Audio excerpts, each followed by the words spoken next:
have to take him to the hospital. Mother! He's fine. Look at him. I'm down! I know you can hear me. Open the Bifrost! Hospital. You go. I'll stay. You. What realm is this? Alfheim? Dornheim? New Mexico? You dare threaten me, Thor, with so puny a weapon?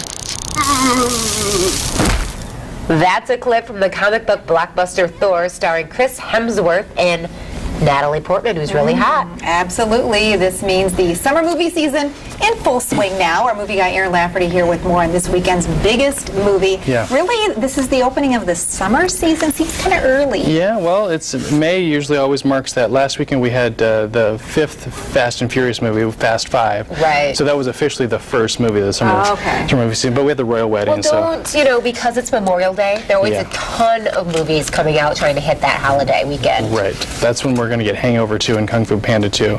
But this is going to be the first, so this is the first full weekend of May. So that's how we're kind of marking it. But Fast and Furious, the 5th one last weekend, kind of really started it off. This is a big budget movie. It's also in 3D. It's based on the comic book. $150 million budget movie. Whoa. So it's hoping to get as much of it back as it can invested in this movie.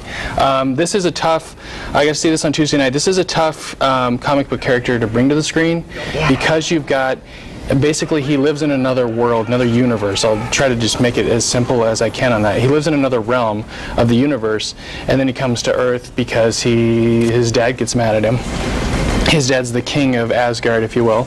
So basically strips him of his power and sends him to Earth to kind of learn a lesson. And that's when he meets Natalie Portman and Stellan Skarsgård and Kat Dennings on Earth and kind of learns how to become a better hero, if you will. Okay. So, All right. Interesting. That's right. So, you know, you said it was kind of a comic. I mean, there's comedy in it, too. It's not just kind of sci-fi, which is a little bit different. We've seen Marvel Studios do this a lot with, you know, Iron Man did it, in the X-Men movies they did it, where there's a lot of serious action, but they also add some comic relief. Like Thor, who's this big, powerful hero, gets tased. You know, so I think so. There's a lot of those things. I didn't want to give them all to you, but there's a lot of little things like that in the movie that kind of keep it, and also kind of bring it more humanized because he's kind of from another world, kind of AKA Superman coming to Earth. You kind of have to, you know, try to bring it down, and they've got like culture shock. Right, they've got like iPods and laptops to kind of, you know, modernize it and make you feel like you're in Earth and normal.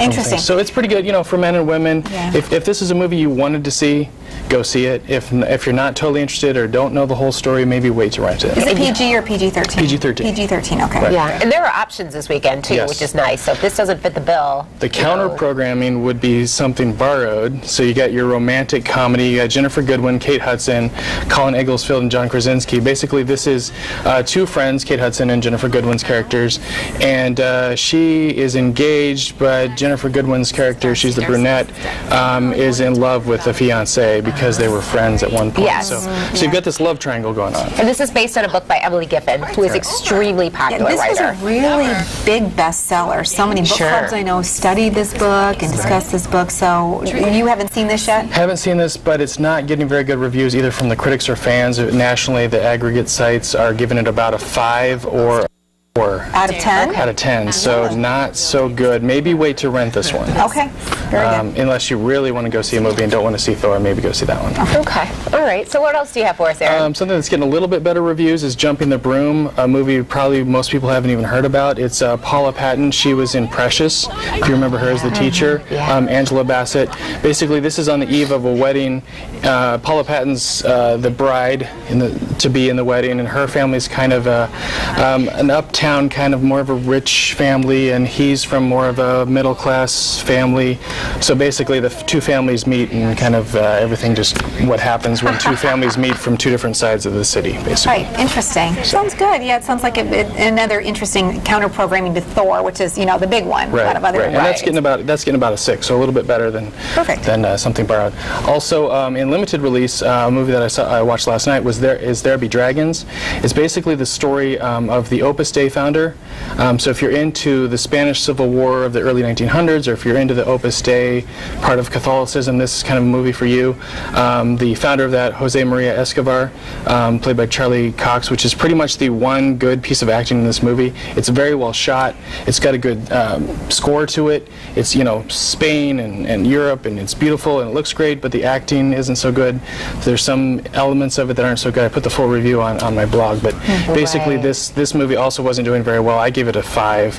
So critics are giving it a 4. If you enjoy Dan Brown books and the movies made from that, you might actually like this. Right, and the director of this movie did The Mission, so if you like The Mission or The Killing Fields, those kind of movies, it's a little bit slower, pretty much sad overall tone to it, because there's just some heavy, weighty things that are going on in this movie. I didn't really like it too much. It's playing in 5 theaters in West Michigan, so. The cinematography looks spectacular. It was. That was the best part of the movie, I think. Interesting.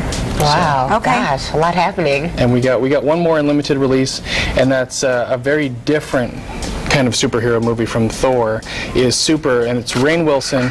This is not a comedy. This is. It's not? No, he's a vigilante. He gets upset because Kevin Bacon basically steals his wife away from him. Kevin Bacon's not a very nice dude, and Rainn Wilson kind of retaliates and creates his own superhero, and he teams up with Ellen Page, which we've seen in a lot of other independent movies, and it's definitely a darker movie. It's not even rated by the MPAA. It kind of carries a really hard R rating because of the violence.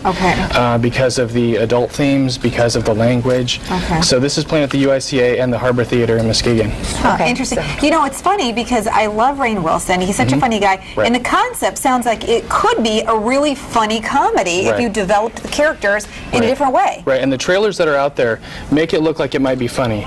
Some of the lines he's delivering in the trailers, some of the clips you're seeing makes it look kind of funny, but this is not a comedy. It's more of a serious movie with a character who is comedic, just in a, you know, from The Office. He's a comedic person. So overall, Thor is going to be the big moneymaker of the weekend. It's in IMAX 3D, it's in 3D, it's in 2D. It's in every theater. It's in every theater. It's in lots of theaters, a lot of playing time. So it's going to get a lot of attention, and should beat out Fast 5. But we've got a lot of other movies coming out down the pipe. So we'll see if it can. We'll see if it can hold for 2 weekends. That's going to be the real test, because it's a $150 million budget. If it can make that money back, I don't think it's going to do it in 1 weekend, obviously, but see how long it can hold. Interesting. And you've got a lot of review information on your blog. I know you work frantically trying to keep it up to date all the time. It's a late night last night. Laugh at the movies. You're on Facebook as well. And Twitter. And Twitter, follow Aaron on Twitter. Find out what he's up to. So I live my life vicariously through my cinema life. I was going to say. Exactly. I'm sitting watching basketball and following you on Twitter. So, and if you do go see the Thor movie, and because you're a Thor fan, or you're a Marvel Universe fan, whatever, comic book fan, definitely stay through the credits. If you walked out early, you're going to miss something at the end of the movie. Which leads up to the Avengers, which opens at this time next year. Perfect. Great advice. All right. Well, thanks, Aaron. We appreciate it. You bet. Yeah. We'll be right back. That's West. I was like, I can add something.